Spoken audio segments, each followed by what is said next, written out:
Good afternoon, everybody. Welcome back to another Team News live stream for FPL Gameweek 29, a cut-down version. There's only 4 fixtures. Therefore, there's only really 8 teams to talk about, that all, at least all we're worried about for this week. Everyone else is kind of in FA Cup action or whatever they're up to. So it's going to be a bit of a shorter one today. How are you feeling, Neale? More relaxed, Andy. It's usually frenetic around this time on a Friday afternoon. So I'll have my feet up for the next 3 hours thinking about what I'm going to do with my my free transfers.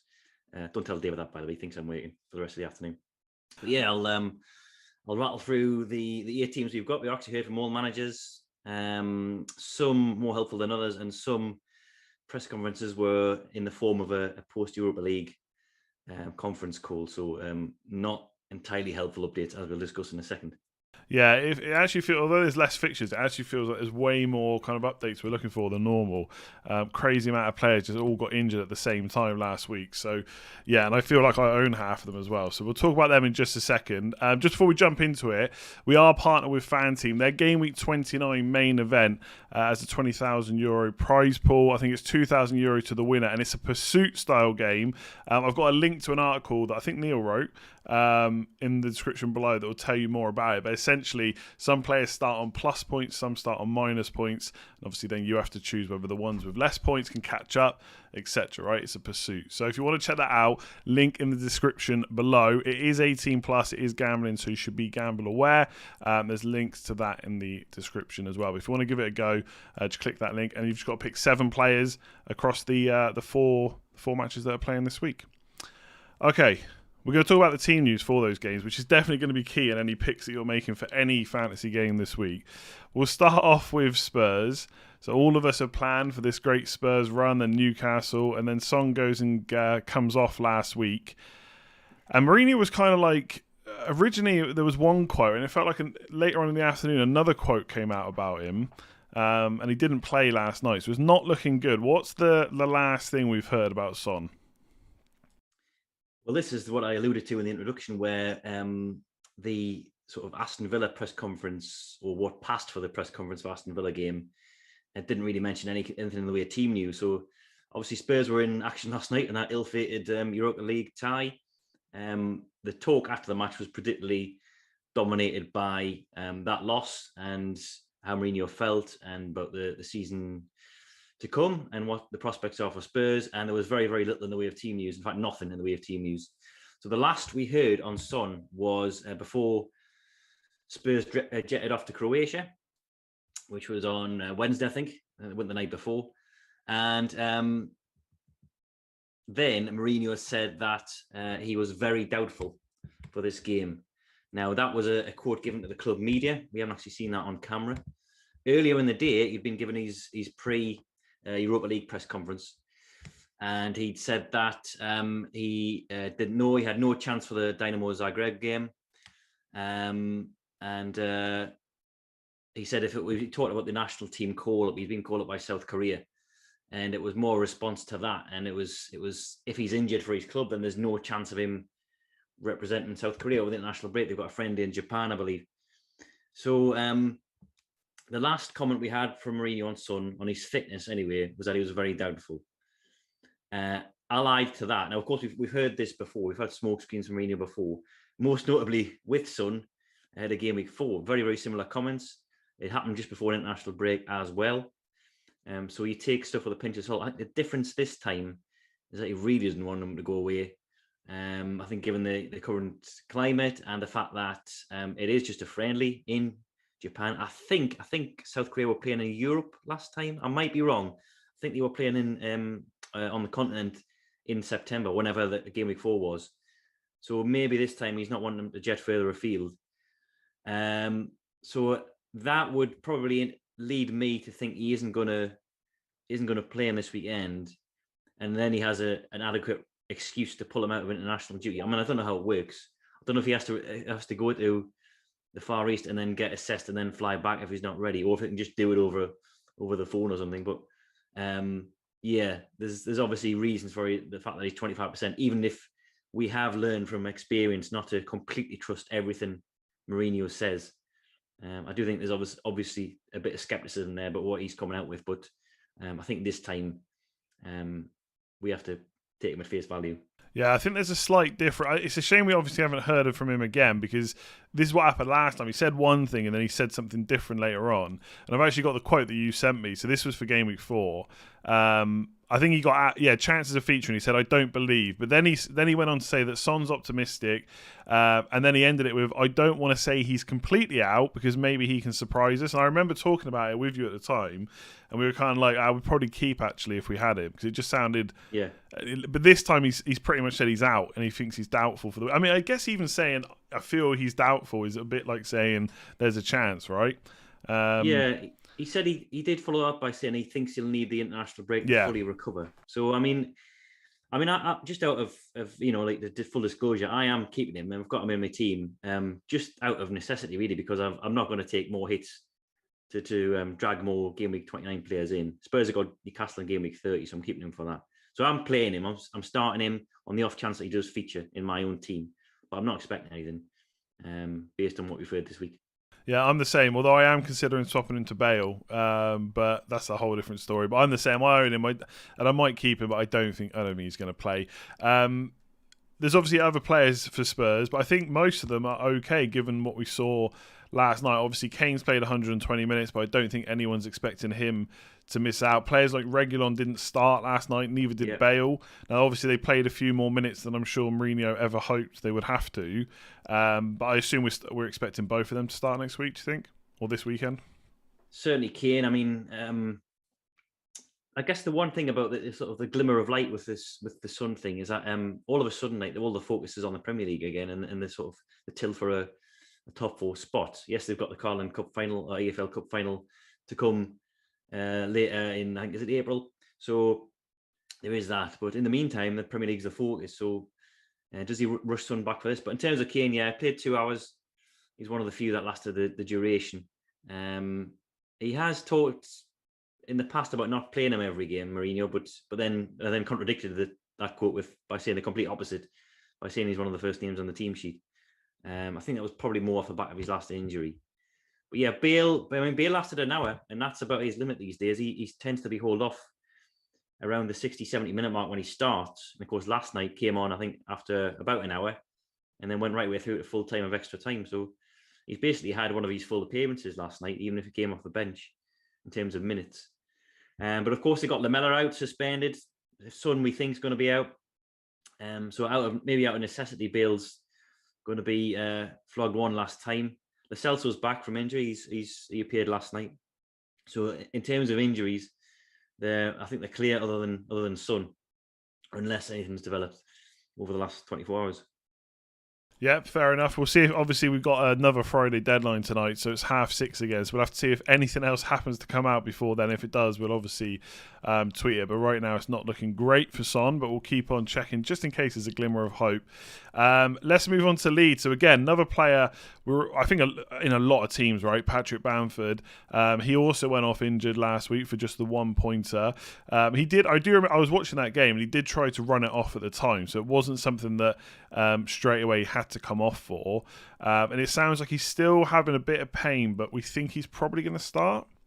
Do you think that's the case? Yeah. Based on Bielsa's words, yeah. I mean, there was a bit of a scare this morning when Zofar, was one of our pro pundits, put up a video of Bamford not in Leeds training. This was something Leeds posted on their YouTube channel yesterday, and Bamford wasn't there. But as one of our Leeds journalists, correspondents, has pointed out, this has happened many times before, not just with Leeds, but players will sit out of full training sessions if they are nursing like a minor knock, just not to aggravate anything.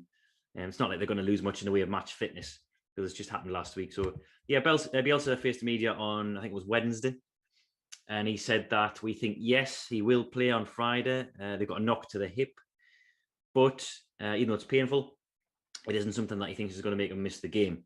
So that's good news. That's positive sounding. Obviously not enough to remove the flag, which is why some of the transfers out have continued. As for the rest of Leeds, Liam Cooper's probably out. Looks set to miss out. He was sort of ruled out of the Scotland squad previously by Steve Clarke. So by implication, ruling him out of Game Week 29 as well. And then Bielsa said Wednesday that he was still ill. I'm not entirely sure what with. Could be COVID. Could be something else. So that's good news for Pascal Struijk owners, who himself came back from injury earlier than expected last week.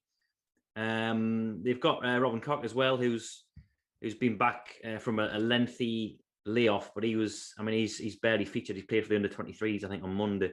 Played 45 minutes, which after such a long time on the sidelines doesn't really stand out in good order for a start this weekend. And I think Bielsa even said that they've got to be careful with him now. So hopefully, if you've hung on to Struijk, then you make a bonus game out of him, even if the longer term prospects aren't good with the return of a couple of centre halves. I think Rodrigo's another doubt as well. He's got a minor muscle problem. Bielsa said it's not significant, but obviously serious enough to render him a doubt for this.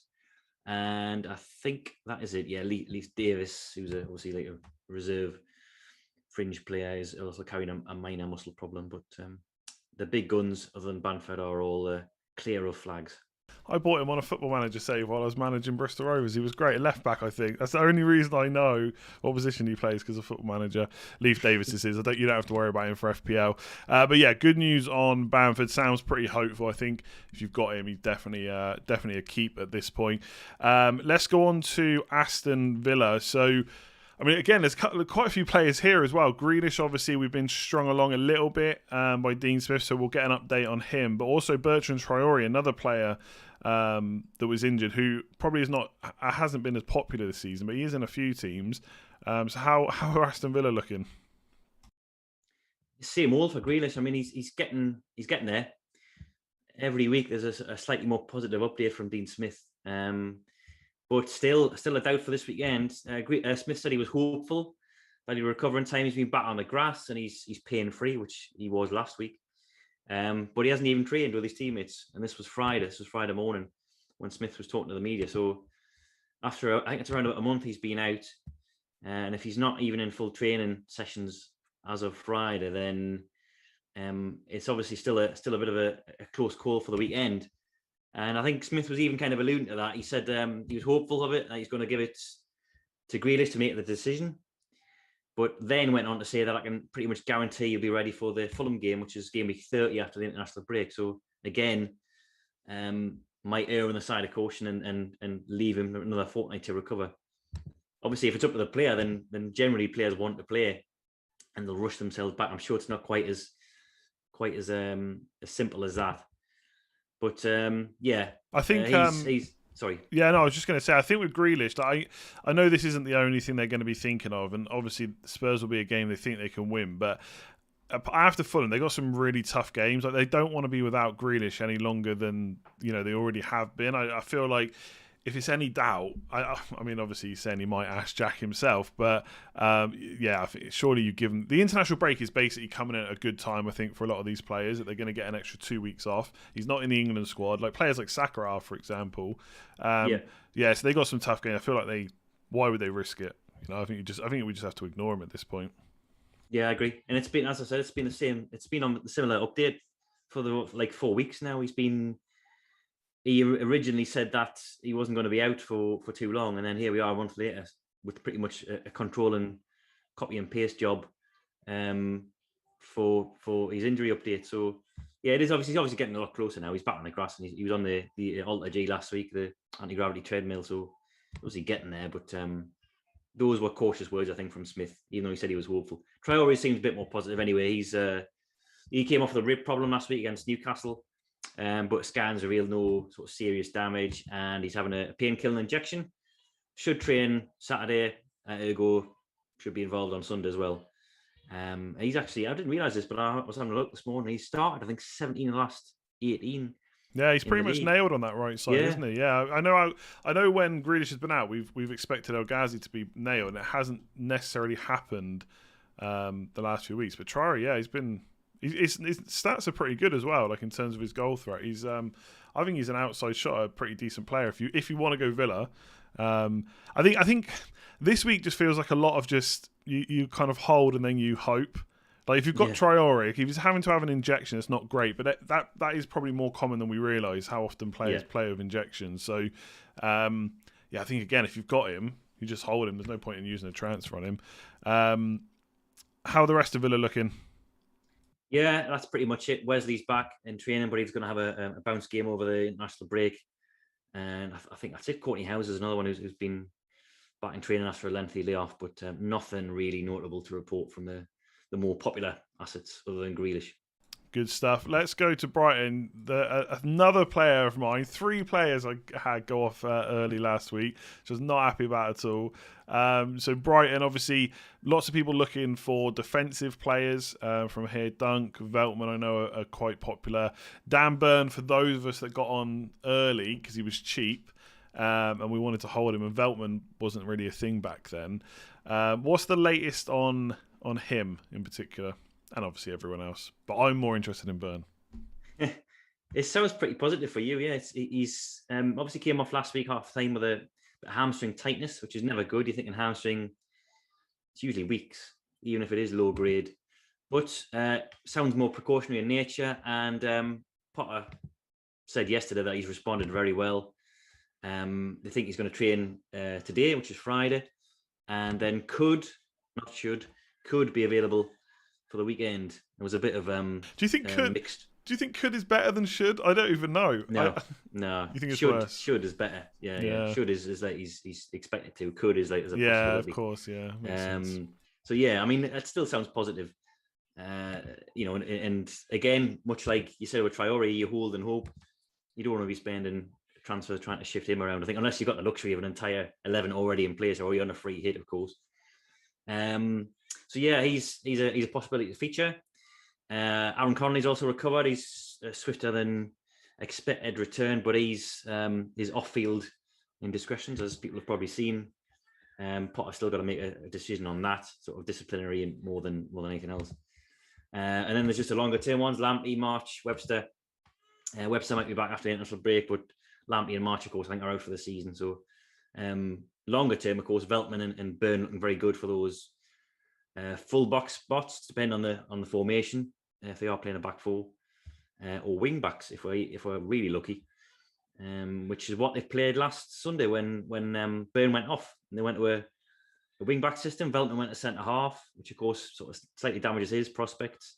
And then they had the most unlikeliest pair of wing backs in the business in the shape of Pascal Gross, and Andy Zakiri as well. I've seen a few people talking that might happen again, that Veltman could be, because I think you've got him as well on the predicted lineup to potentially play there, right? Yeah, I mean, this was just based on the fact that it worked so well, like it happened last week.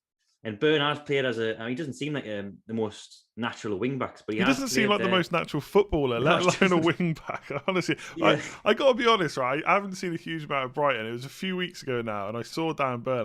I just couldn't believe it. But he's pretty good. He should have had an assist at the weekend as well. I mean, I say pretty good. He's a Premier League footballer. That's very bad on my part to say that, but I know, like, looks can be deceiving. Not what I expected, but should have had an assist at the weekend. He's surprisingly mobile, isn't he? I think of him as sort of like a Vestergaard-esque in terms of physique, but he's a bit more nimble than him. So yeah, Burn has actually played wing back, I think 22-23, game week 22-23. When they played certainly the win over Liverpool, he was up at left wing back and he was well advanced in that game.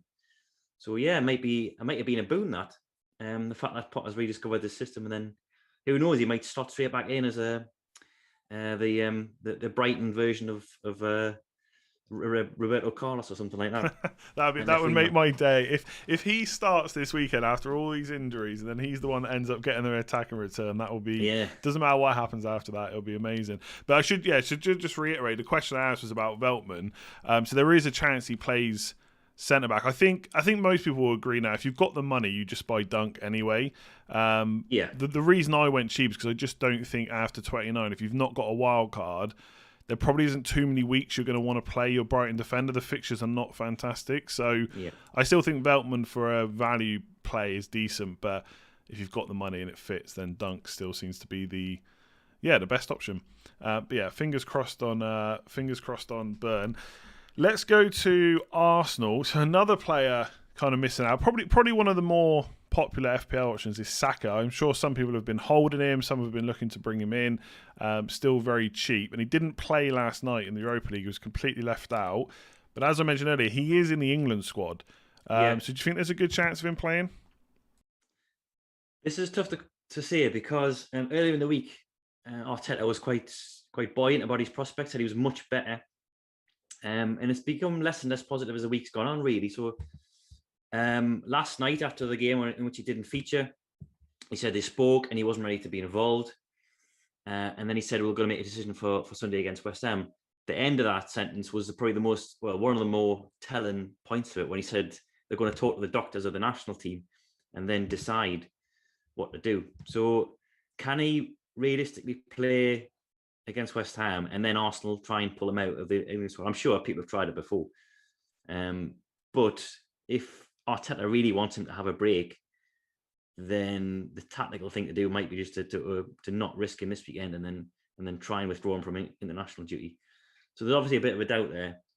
And in fact, this morning, this was a very brief press conference that Arteta gave. He said everyone's fine. Regarding Saka, they're going to make a decision in the next 2 days as to what to do. So again, a reiteration of what you said yesterday, really. So there's obviously an element of doubt there. Willian's got a tight calf as well, so he's a bit of a doubt. He's yellow flagged. And I think that's it, really. I think much like Tottenham, very, very low on injuries. I guess Aubameyang was the other key line from last week. Of course, he was benched for disciplinary reasons. Came back on Thursday, played 90 minutes, had a bit of a shock out in front of the goal, really. Played up front. And Arteta was saying that everything's resolved. And he said he hopes that his sort of mental state isn't still affected by what happened last week. He's obviously available for selection. The fact that he played 90 minutes is a bit of a worry, I think, if you're trying to get him in, because Lacazette was obviously deployed up front last week, did all right, scored a penalty. And as I wrote in the team news, I think maybe one of the sort of things that might save him this week is that they've got problems in the wide areas. If Saka and Willian miss out, which is certainly not a guarantee, obviously Smith Rowe played there last week on the left, but Arteta again mentioned about players' heavy workload. I think after that game, Smith Rowe played a lot of games. I think since Christmas, really, he's been a staple of that side. Mostly as a number 10, but then latterly playing on the left when Odegaard's come in, and maybe he's due a rest because he played last night as well, and he played in the North London derby. So that's 2 competitive starts in a week. So Aubameyang might squeak in there still in one of the 2 positions. But he's certainly not I see a lot of people going for him on the free hit. I'm a bit wary myself. I'm not getting him in. I cannot believe game week with only 4 fixtures has got so many issues. Like I don't know if I'm just being indecisive, but nearly every player I think about, I've just got slight doubts over. Yeah. I'm not confident in anybody apart from probably Harry Kane starting.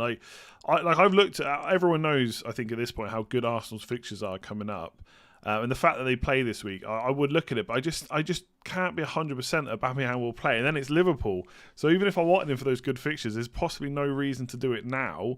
You could just wait until game week 31. I think if I was on a free hit, the only reason I might still go for him is after having put a free hit squad together, there's a lot of money left over because there aren't too many big hitters. So you can probably have a pretty good bench option and just hope that he doesn't come on at all. But there's always a risk that he does. But yeah, I agree. I guess Smith Rowe's the only hope not even the only hope, the only kind of player that could play it. I think Saka's going to be like Grealish. They're just better off letting him have the international break off, aren't they? And just smashing those fixtures afterwards. I think so. But yeah, Aubameyang, if you want to bring him in, it's I wouldn't want to put anyone off doing a transfer, but it is, I don't know, touch and go. Should we use that term about whether he starts? I think. All right, let's go to their opposition, which is West Ham. They're looking pretty good, aren't they? Yeah, same as last week, basically, in terms of injury situation. Plus, they've got Jesse Lingard back, who was ineligible to play in 28 because it was against his parent club. So, yeah, this was the last one of the day, the press conference, and Moyes said that Pablo Fornals is improving, but I didn't really specify as to whether he's going to be back. And the same with the longer-term ones like Ogbonna, Masuaku, Yarmolenko. I think they're all back on the grass now, but they're looking at, I think, beyond the international break for serious sort of challenges for the first team. But yeah, nothing beyond that, which is good for the likes of Antonio and Cresswell and Souček.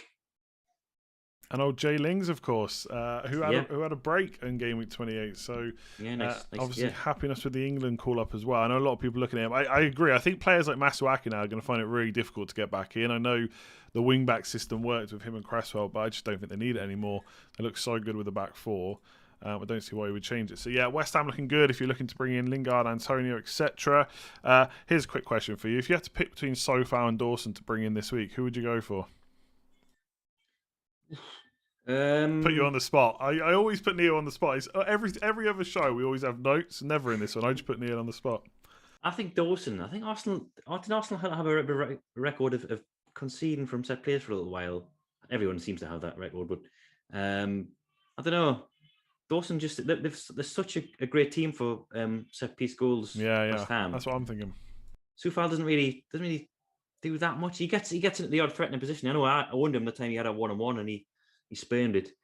But he just doesn't seem to do as much these days, especially in a back four, which they're playing a lot more of. I think maybe he was more of a threat than when they're playing a wing back system.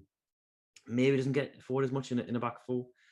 And Cresswell, of course, has got the set piece threat. So yeah, I think a good Dawson. I think he's because even when West Ham concede, he can just pop up with a goal at any point. He's so good in there. He's done this for years and years and years at West Brom before this. So yeah, I think I'd go for him. There you go. I just thought we'd use the team news stream for me to get some advice about my own team. Most of the chat seem to agree. Don't need my advice, Andy. And he's a bit cheaper as well. He's 0.1 million less. Okay, we should finish off with the last team, which is Fulham. So again, I think they're looking pretty good, aren't they, injury-wise? Yeah. I think, well, Deco Reed, who missed out last weekend, he's still out. One or two people have him. I think just because he's a cheap budget forward, even though he's played all over the place this season, wing back, right midfield, up top. So he's going to miss out, according to Parker.